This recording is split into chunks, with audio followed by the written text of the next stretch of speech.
Next നമ്മൾ നോക്കാൻ പോകുന്നത് നമ്മുടെ വിത്ത് ടൈം എന്ന ചാപ്റ്ററിന്റെ പാർട്ട് 3 ആണ് അല്ലേ. ഓക്കെ, കഴിഞ്ഞ ക്ലാസ് നമ്മൾ കുറച്ച് ക്വസ്റ്റ്യൻസ് ഒക്കെ ചെയ്തിട്ടുണ്ടായിരുന്നു. പിന്നെ നോക്കുക, നമ്മൾ പറഞ്ഞു കഴിഞ്ഞ ക്ലാസ്സിൽ അല്ലേ 24 hour ക്ലോക്കും 12 hour ക്ലോക്കും അതിന്റെ ടേബിളൊക്കെ നമ്മൾ കണ്ടതായിരുന്നു. നമുക്കിവിടെ ഒരു ടേബിൾ ഫില്ല് ചെയ്യാനുണ്ട്. ഇതിൽ കുറച്ച് 24 hour ടൈം കൊടുത്തിട്ടുണ്ട്, 12 hour ടൈം കൊടുത്തിട്ടുണ്ട്. നോക്കാം നമുക്ക് complete this table. First 24 hour clock ആണ് അല്ലേ. എത്രയാണ് സമയം കൊടുത്തിട്ടുള്ളത്? 23:30 23:30. അത് 12 hour മാറ്റുമ്പോൾ എന്താ വരുന്നത് നോക്കൂ, 11:30 അല്ലേ. എന്താ ചെയ്തിട്ടുള്ളത്, അതിൽ നിന്നും 12 hour ക്ലോക്കിലേക്ക് മാറ്റാൻ 12നെ മൈനസ് ചെയ്താൽ മതി അല്ലേ. 11:30 ആയി. ഇനി നോക്കൂ, 24 hour ക്ലോക്കിൽ 8 മണിയാണ് അല്ലേ. അപ്പൊ എത്രയായിരിക്കും 12 hour ക്ലോക്കിൽ വരിക? നമ്മൾ പറഞ്ഞിരുന്നു 12 മണി വരെ രണ്ട് ക്ലോക്കിലെയും ടൈം സെയിം തന്നെ ആയിരിക്കും അല്ലേ, ഒരേപോലെ ആയിരിക്കും നമ്മൾ എഴുതുക. അപ്പൊ എത്രയായിരിക്കും? 8 മണി എന്ന് പറയുമ്പോൾ 12 hour ക്ലോക്കിലാണെങ്കിൽ 8 AM ആയിരിക്കും വരിക. ഓക്കെ, നമുക്ക് എഴുതാം, സ്ക്രീനിൽ എഴുതി നോക്കാം. 8 AM, ഇവിടെ 8 AM എന്ന് വരും അല്ലേ. യെസ്, ഓക്കെ, AM എന്ന് വരും. നോക്കൂ, അടുത്തത് 1:30 PM. അത് 12 hour ക്ലോക്കിലെ സമയമാണ് അല്ലേ. അതിനെ നമുക്ക് 24 hour ക്ലോക്കിലേക്ക് മാറ്റണം. അപ്പൊ എന്താ ചെയ്യേണ്ടത്, അവിടെ 12നെ ആഡ് ചെയ്യുക, 12നെ കൂട്ടുക. അപ്പോൾ 1:30 കൂടെ 12 കൂട്ടുമ്പോൾ എത്ര വരിക? 13:30. എത്ര സമയം എത്രയായിരിക്കും? 13:30. യെസ്. നെക്സ്റ്റ് നോക്കൂ, 24 hour ക്ലോക്കിലെ ടൈമാണ് തന്നിട്ടുള്ളത്. 16:25 ആണ്. അതിനെ നമ്മൾ 12 hour ക്ലോക്കിലേക്ക് മാറ്റുമ്പോൾ എന്താവുക? അതിൽ നിന്നും 12നെ മൈനസ് ചെയ്യണം അല്ലേ. അപ്പൊ എത്രയാ കിട്ടുക? 4:25 4:25. Next 10 AM. 10 AM ആണ് 12 hour ക്ലോക്കിൽ. നമുക്കറിയാം 12 മണി വരെ രണ്ടിലും സെയിം ടൈം തന്നെ ആയിരിക്കും കാണിക്കുക. അപ്പൊ 10 AM എന്ന് പറയുമ്പോൾ ഇവിടെ എത്രയായിരിക്കും? ഇവിടെയും 10 മണി ആയിരിക്കും. കണ്ടോ? യെസ്, 10 മണി ആയിരിക്കും. ഇതാണ് 12 hour ക്ലോക്കും 24 hour ക്ലോക്കും നമ്മൾ ടൈം എഴുതുന്നത്. ഒന്നിനെ ആഡ് ചെയ്യുക, ഒന്നിനെ മൈനസ് ചെയ്യുക കേട്ടോ. ഈ അവിടെ രണ്ടെണ്ണം ഫില്ല് ചെയ്യാനുണ്ട്, അത് നിങ്ങൾ അവിടെ ഫില്ല് ചെയ്യുക കേട്ടോ. നിങ്ങൾക്ക് ഇഷ്ടപ്പെട്ട ടൈം 12 hour ക്ലോക്കിലെയും 24 hour ക്ലോക്കിലെയും ടൈം എഴുതിയിട്ട് നിങ്ങൾക്ക് അത് കംപ്ലീറ്റ് ചെയ്യാം. നെക്സ്റ്റ് നോക്കൂ, അടുത്തത് എന്താണ്? ഇവിടെ ക്വസ്റ്റ്യൻ ആണ് പറഞ്ഞിട്ടുള്ളത്. A bus started from Kozhikode at 15:30 and reached Thiruvananthapuram at 2:30. How much time did the journey take? Bus start ചെയ്യുന്ന സമയം 15:30 ആണ്, തിരുവനന്തപുരത്ത് എത്തുന്ന സമയം 2:30 ആണ്. How much time did the journey take? യാത്രക്ക് ടോട്ടൽ എത്ര ടൈം എടുത്തു എന്നാണ് അല്ലേ. അപ്പൊ ഇവിടെ 24 hour ക്ലോക്കിലെ സമയം തന്നിട്ടുണ്ട്, 12 hour ക്ലോക്കിലെ സമയം തന്നിട്ട് നമുക്ക് നോക്കാം എങ്ങനെയാ ചെയ്യാന്ന്. അപ്പൊ ഇവിടെ നോക്കൂ, ബസ് സ്റ്റാർട്ട് ചെയ്ത സമയം 15:30 ആണ്. അത് ഏത് ക്ലോക്കിലെ ടൈമാണ്? 24 hour ക്ലോക്കിലെ ടൈമാണ് അല്ലേ. അപ്പൊ എപ്പോഴും നമ്മൾ കാൽക്കുലേഷൻ ചെയ്യുന്ന സമയത്ത് 24 hour ക്ലോക്കിലെ ടൈം തരികയാണെങ്കിൽ അതിനെ 12 hour മാറ്റിയിട്ട് ചെയ്യുക. അതായിരിക്കും നമുക്ക് കാൽക്കുലേറ്റ് ചെയ്യാൻ എളുപ്പമുണ്ടാവുക. അപ്പൊ 15:30നെ 12 hour ക്ലോക്കിലേക്ക് മാറ്റുമ്പോൾ എന്ത് ചെയ്താൽ മതി? 15:30 നിന്നും 12 മൈനസ് ചെയ്താൽ മതി. അപ്പൊ എത്ര കിട്ടുക? 3:30 അല്ലേ. അപ്പൊ 13:30 ആയിരിക്കും ടൈം വരിക. എത്രയാ വരുന്നത്? 13:30 എന്നുള്ള ടൈം വന്നു, കണ്ടോ. ഇനി റീച്ച് ചെയ്യുന്ന സമയം എത്രയാണ്? അത് നമുക്ക് ക്വസ്റ്റ്യനിൽ തന്നിട്ടുണ്ട്, 2:30 എന്നാണ് നമുക്ക് ടൈം തന്നിട്ടുള്ളത്. Total time of the journey. Total time of the journey എന്ന് പറയുമ്പോൾ എത്രയാണ്? 3:30ന്റെയും 2:30ന്റെയും ഇടയിലുള്ള സമയം. 3:30 മുതൽ 2:30 വരെ എത്രയുണ്ട്? 3:30 നമ്മളിങ്ങനെ കൂട്ടി നോക്കാം. 3:30 കഴിഞ്ഞാൽ 4:30, 5:30, 6:30, 7:30, 8:30, 9:30, 10:30, 11:30, 11:30 അല്ലേ. 12:30, 1:30, 2:30. എത്ര ടോട്ടൽ? നമ്മൾ ഫിംഗറിൽ വെച്ചിട്ട് കൂട്ടി നോക്കിയാൽ മതി. ടോട്ടൽ എത്ര വിരൽ വന്നു? ഫിംഗർ വന്നു 11 ഫിംഗേഴ്സ് വന്നു അല്ലേ. അപ്പൊ എത്രയാണ്? ഓരോ ഫിംഗറിനെയും 1 hour ആക്കിയിട്ട് നമ്മൾ കൂട്ടാം. അപ്പൊ എത്രയാ വന്നത് സമയം? 11 hours ആണ് ടൈമിന്റെ ഡ്യൂറേഷൻ, യാത്രയ്ക്ക് എടുത്തിട്ടുള്ള സമയം എന്ന് പറഞ്ഞു. ഓക്കെ, ഇനി നമുക്ക് നെക്സ്റ്റ് ക്വസ്റ്റ്യൻ നോക്കാം. അടുത്തെന്താണ്? ഇനി നോക്കൂ, ഇനിയും കലണ്ടർ കണ്ടിട്ടുണ്ടോ നിങ്ങൾ? ഇവിടെ മിസ് കുറച്ച് കലണ്ടർ തന്നിട്ടുണ്ട് അല്ലേ. നോക്കൂ, 2023ലെയും 2024ലെയും കലണ്ടറാണ് ഇവിടെ തന്നിട്ടുള്ളത്. 2023ലെയും 2024ലെയും ഓക്കെ, നമുക്കൊന്ന് ചെക്ക് ചെയ്ത് നോക്കാം എന്തൊക്കെയാണ് ഇവിടെ വരുന്നത്. അറിയാമല്ലേ, ഇതിൽ കുറേ നമ്പേഴ്സ് ഒക്കെ ഉണ്ട്. നിങ്ങൾക്ക് എല്ലാവർക്കും അറിയോ? കലണ്ടർ നോക്കാൻ അറിയില്ലേ? ഡേറ്റ് ഒക്കെ നോക്കാൻ എല്ലാവർക്കും അറിയാം അല്ലേ. അപ്പോൾ നോക്കൂ, 2023 കലണ്ടർ നമുക്ക് ഫസ്റ്റ് നോക്കാം. അതിൽ ഫസ്റ്റ് ഡേ എന്നാ വരുന്നത്? ഫസ്റ്റ് ഡേ സൺഡേ, ഞായറാഴ്ചയാണ് അല്ലേ. യെസ്, അങ്ങനെയാണെങ്കിൽ അതിൻ്റെ തൊട്ട് താഴെയുള്ളത് 2023 തന്നെ ഡിസംബറിലെ കലണ്ടറാണ്. നോക്കൂ, ഡിസംബർ എന്നാ വരുന്നത്? ഡിസംബർ എങ്ങനെയാ വരുന്നത്? ഡിസംബർ 31 ആണ് അല്ലേ? 31 എന്ന് പറഞ്ഞാൽ എന്നാ? അതും ഞായറാഴ്ചയാണ്. അപ്പൊ ജനുവരി 1 തീയതി ഞായറാഴ്ചയാണ്, ഡിസംബർ 31 എന്താണ്? ഞായറാഴ്ചയാണ് അല്ലെ? രണ്ടും ഞായറാഴ്ചകളിലാണ് ലാസ്റ്റ് അവസാനിക്കുന്നത്.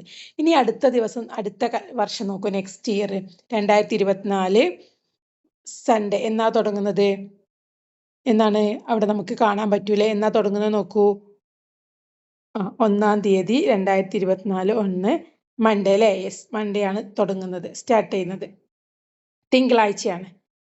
ഈ നോക്കൂ, അത് കഴിഞ്ഞിട്ട് 2024 ഡിസംബർ എന്നാ നോക്കൂ, ചൊവ്വാഴ്ചയാണ് അല്ലേ? 31 തീയതി നമുക്ക് അതിൽ കാണാം. 31 തീയതി തിങ്കളാഴ്ച തുടങ്ങിയിട്ട് അത് ലാസ്റ്റ് ഡിസംബർ 31 എന്ന് പറയുമ്പോൾ ചൊവ്വാഴ്ചയാണ്. അപ്പൊ അവിടെ ഒരു ദിവസം ഏറെ വന്നില്ലേ? ഇവിടെ ഞായറാഴ്ച സ്റ്റാർട്ട് ചെയ്ത് ഞായറാഴ്ച തന്നെയാണ് അവസാനിക്കുന്നത്. പക്ഷെ ഇവിടെ തിങ്കളാഴ്ച തുടങ്ങിയിട്ട് ചൊവ്വാഴ്ചയാണ് അത് എൻഡ് ചെയ്യുന്ന, ആ വർഷം എൻഡ് ചെയ്യുന്നത്.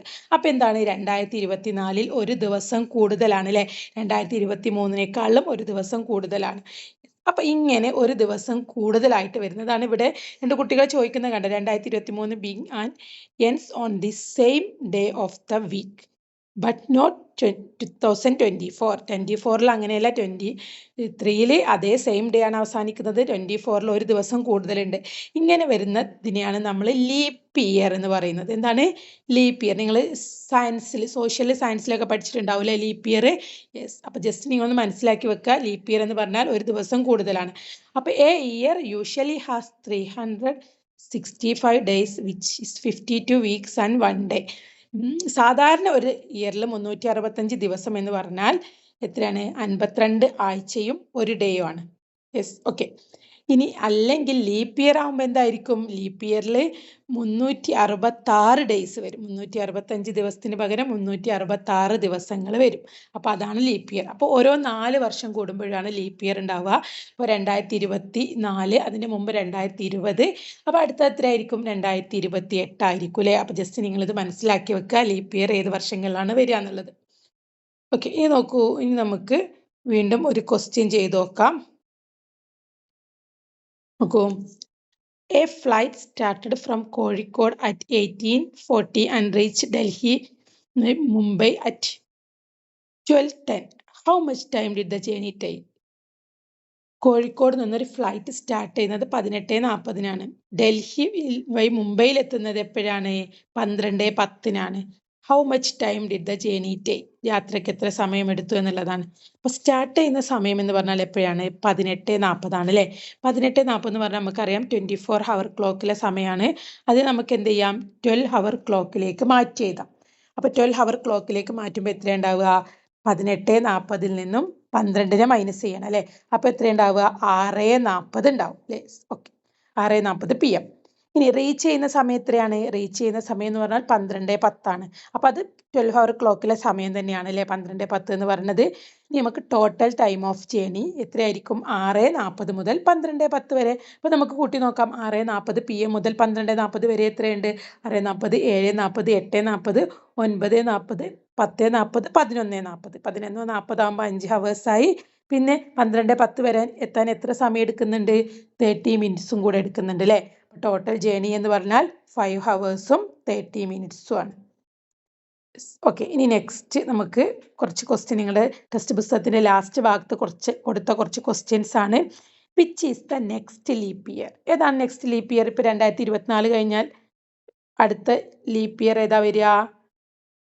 2024 കഴിഞ്ഞാൽ ഏതാണ് അടുത്തത്? 2028 ആയിരിക്കും അല്ലേ? Yes, okay. 2024 നമ്മൾ പറഞ്ഞു. അപ്പൊ ഇപ്പൊ ഈ വർഷം 2025 ഇനി അത് കഴിഞ്ഞ് 26 കഴിഞ്ഞ് 27 കഴിഞ്ഞ് 28 നെക്സ്റ്റ് ലീപ്പ് ഇയർ വരിക. ഓക്കെ, ഇനി അടുത്ത ക്വസ്റ്റ്യൻ നോക്കൂ. ഇത് നമ്മുടെ ടെക്സ്റ്റ് പുസ്തകത്തിന്റെ ലാസ്റ്റ് ഭാഗത്ത് വന്നിട്ടുള്ള ഒരു ക്വസ്റ്റ്യൻ ആണ്. The sum of the dates of 2 Sundays in a month is 11. What day of the week is the first of that month? എന്താ ഇവിടെ ക്വസ്റ്റ്യൻ പറഞ്ഞിട്ടുള്ളത്? ഒരു മാസത്തെ 2 ഞായറാഴ്ചകളിലെ തീയതികളുടെ തുക എന്ന് പറഞ്ഞാൽ 11ആണ്. രണ്ട് ഞായറാഴ്ചകളുടെ തുക, 2 ഞായറാഴ്ചകളുടെ കൂട്ടുമ്പോൾ 11 കിട്ടണം. What day of the week is the first of that month. അപ്പം 11 കിട്ടുന്നത് ഏതൊക്കെ വീക്കുകൾ കൂട്ടുമ്പോഴായിരിക്കും നോക്കൂ. അപ്പം നമ്മൾ അതിന് 11 കിട്ടി ഏതൊക്കെ കൂട്ടുമ്പോഴാണ് 2 + 9 11 ആണല്ലേ. അപ്പം രണ്ടാമത്തെ ദിവസവും 9ാമത്തെ ദിവസവും കൂട്ടുമ്പോൾ എത്ര കിട്ടി? 11 കിട്ടി.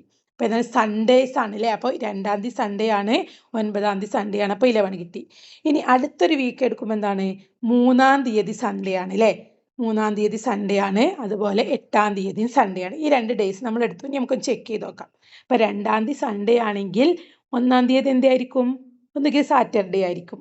ഇനി 3ാം തീയതി സൺഡേ ആണെങ്കിൽ എന്തായിരിക്കും ഫസ്റ്റ് ഡേ വരിക? 2ാം തീയതി സാറ്റർഡേ, 1ാം തീയതി ഫ്രൈഡേ. അപ്പോൾ ഏതൊക്കെയാണ് 1ാം തീയതി വരിക? ഒന്നുകിൽ സാറ്റർഡേ അല്ലെങ്കിൽ ഫ്രൈഡേ. ഈ 2 ദിവസങ്ങളായിരിക്കും വരിക. ഓക്കെ, നെക്സ്റ്റ് ഒരു ക്വസ്റ്റ്യൻ ആണ്. നോക്കൂ. In a certain year, there were 5 Wednesdays in October, but only 4 Thursday. What day of the week was the 1st of October that year? Okay, ഇതൊരു ഒക്ടോബറിൽ ഒരു ഇയറിലെ ഒരു ഒക്ടോബറിലെ മന്ത് കലണ്ടർ നമ്മൾ എടുത്ത് നോക്കുകയാണെങ്കിൽ അത് നോക്കൂ, 5 വെനസ്ഡേയ്സ് ഉണ്ട്. അപ്പോൾ ഈ ഒരു കലണ്ടറിൽ നോക്കൂ എത്ര വെനസ്ഡേ വരുന്നുണ്ട്? ഇവിടെ 5 വെനസ്ഡേ വരുന്നുണ്ട് അല്ലേ. ഈ തേഴ്സ്ഡേ എത്രയാണ്? 4 തേഴ്സ്ഡേ വരുന്നുണ്ട്. അങ്ങനെയാണെങ്കിൽ അതിലെ ഫസ്റ്റ് ഡേ ഏതാണെന്ന് ചോദിച്ചാൽ നോക്കൂ, ഫസ്റ്റ് ഡേ എന്നാണ്? 1ാം തീയതി മൺഡേ ആണ് അല്ലേ. Yes, okay. അത് നമുക്ക് കലണ്ടറിൽ നോക്കി കണ്ടെത്താൻ പറ്റുന്ന ഒരു ക്വസ്റ്റ്യൻ ആണ് കേട്ടോ. Yes, okay. ഇനി നെക്സ്റ്റ് ക്വസ്റ്റ്യൻ നോക്കൂ. ഇതും ഒരു പ്രോബ്ലം ആണ്, നമ്മുടെ എക്സാമിന് വന്നിട്ടുണ്ടായിരുന്ന ഒരു ക്വസ്റ്റ്യൻ ആണ് കേട്ടോ. A train, previous year question ആണ്. A train schedule to leave at 20:50 is delayed by 35 minutes. What time does it leave? Write the answer in both 24-hour and AM PM format. A train scheduled ചെയ്യുന്നത് എന്താണ്? Scheduled to leave at 20:50. 20:50 train പോകാൻ തീരുമാനിച്ചിട്ടുണ്ടായിരുന്നത്, schedule ചെയ്തിരുന്നത്. Is delayed but 35 minutes. അതെന്ത് ചെയ്തു? അത് 35 minute delay ആയി, വൈകിട്ടാണ് പോകുന്നത്. At that time does leave. അങ്ങനെയാണെങ്കിൽ ഏത് സമയത്തായിരിക്കും അത് ലീവ് ചെയ്യുക? Write the answer in both 24-hour and AM PM format. 24-hour ക്ലോക്കിലും അതുപോലെ AM PM ഫോർമാറ്റ് എന്ന് പറഞ്ഞാൽ എന്താ? 12-hour ക്ലോക്കിന്റെ ഫോർമാറ്റ് ആണല്ലേ. അപ്പോൾ അതിലും നമ്മുടെ ആ സമയം കാണിക്കണം എന്ന് പറഞ്ഞിട്ടുണ്ട്. നോക്കാം നമുക്ക് എങ്ങനെയാ ചെയ്യാന്നുള്ളത്. അപ്പോൾ നോക്കൂ, ട്രെയിൻ ഷെഡ്യൂൾഡ് 20:50 ആണ് അല്ലേ. ഡിലേ 35 മിനിറ്റ് എന്ന് പറയുമ്പോൾ എന്ത് ചെയ്താൽ മതി? 20:50 കൂടെ 35 കൂട്ടിയാൽ മതി. 35 മിനിറ്റും കൂടെ കൂട്ടുക. അപ്പോൾ എത്ര കിട്ടുക? 20:50 + 35 minutes. അപ്പോൾ എത്ര കിട്ടി? 21:25. ഇനി എന്ത് ചെയ്യണം? ഇതിനെന്ത് ചെയ്യണം? 24-hour ക്ലോക്കിലെ സമയമാണ് 20:25 എന്ന് പറഞ്ഞാൽ. ഇനി അതിനെന്ത് ചെയ്യാണ്? 12-hour ക്ലോക്കിലേക്ക് മാറ്റണം. അതെന്ത് ചെയ്താൽ മതി? അതിൽ നിന്നും 12 മൈനസ് ചെയ്താൽ മതി അല്ലേ. അപ്പോൾ 21:25 മൈനസ് 12. അപ്പോൾ എത്ര കിട്ടുക?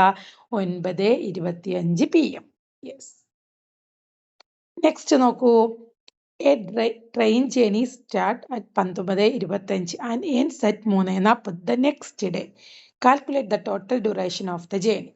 ഇപ്പം എന്താണ്? എ ട്രെയിൻ ജേർണി ആരംഭിക്കുന്നത് 19:25 ആൻഡ് എൻഡ്സ് അറ്റ് 3:40. അത് എൻഡ് ചെയ്യുന്നത് 3:40. ദ നെക്സ്റ്റ് ഡേ, അടുത്ത ദിവസം 3:40. Calculate the total duration of the journey. എങ്കിൽ അതിൻ്റെ ടോട്ടൽ ഡ്യൂറേഷൻ എത്രയാണെന്നാണ് ചോദിക്കുന്നത്. അപ്പോൾ നോക്കൂ, ജേർണി സ്റ്റാർട്ട് ചെയ്യുന്നത് എപ്പോഴാണ്? 19:25 അല്ലേ. അപ്പോൾ അതൊരു 24-hour ക്ലോക്കിലെ സമയമാണ്. അപ്പോൾ എന്ത് ചെയ്യണം? അതിൽ നിന്നും നമ്മൾ 12 കുറക്കണം. അപ്പോഴാണ് നമുക്ക് 12-hour ക്ലോക്കിലെ സമയം കിട്ടുക. അപ്പോൾ എത്രയായിരിക്കും? 7:25. അപ്പം സ്റ്റാർട്ട് ചെയ്യുന്നത് ജേർണി എന്താണ്? ട്രെയിൻ പോകുന്നത് 7:25. ഇനി ജേർണി അവസാനിക്കുന്ന സമയം നമുക്ക് ക്വസ്റ്റ്യനിൽ പറഞ്ഞിട്ടുണ്ടല്ലോ, 3:40 AM. അപ്പോൾ ടോട്ടൽ ഡ്യൂറേഷൻ, ടോട്ടൽ എടുത്ത സമയം എന്ന് പറഞ്ഞാൽ എത്രയാണ്?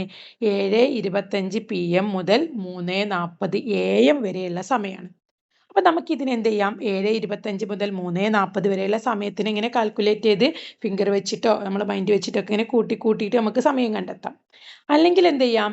അല്ലെങ്കിൽ നമുക്കറിയാം 12 മണിയിലെ ഒരു മധ്യത്തിലുള്ള സമയമാണ് 12 മണി എന്ന് പറഞ്ഞാൽ. അപ്പോൾ 7:25 മുതൽ 12 മണി വരെ എത്ര സമയമുണ്ട് നോക്കുക. എന്നിട്ട് 12 മണി മുതൽ 3:40 വരെ എത്രയുണ്ട് നോക്കാം. അങ്ങനെയും കാൽക്കുലേറ്റ് ചെയ്യാം കേട്ടോ. 2 രീതിയിൽ കാൽക്കുലേറ്റ് ചെയ്ത് നമുക്ക് ആൻസർ കണ്ടെത്താം. അപ്പോൾ നോക്കൂ, ഇവിടെ നമ്മൾ എത്രയാണ്? 7:25. അപ്പോൾ നമ്മൾ 12 വരെ കാൽക്കുലേറ്റ് ചെയ്തിട്ട് നോക്കാം. അപ്പോൾ ഒന്നും കൂടി ഈസിയാണ്. നോക്കൂ, 7:25 മുതൽ 12 വരെ എത്ര സമയമുണ്ട്? 7:25 to 12. 7:25 മുതൽ 12 വരെ എത്ര സമയമുണ്ട് നോക്കൂ. 8:25, 9:25, 10:25, 11:25 അല്ലേ? 12:25 പറ്റില്ല, 11:25 ആകുമ്പോൾ 4 മണിക്കൂർ. ബാക്കി 12 മണി വരെ എത്രയുണ്ട്? 35 മിനിറ്റും ഉണ്ട് അല്ലേ? അപ്പൊ എത്രയാ വരുന്നത്? 4 hours 35 മിനിറ്റും ആണ് 12 മണി വരെയുള്ള സമയം.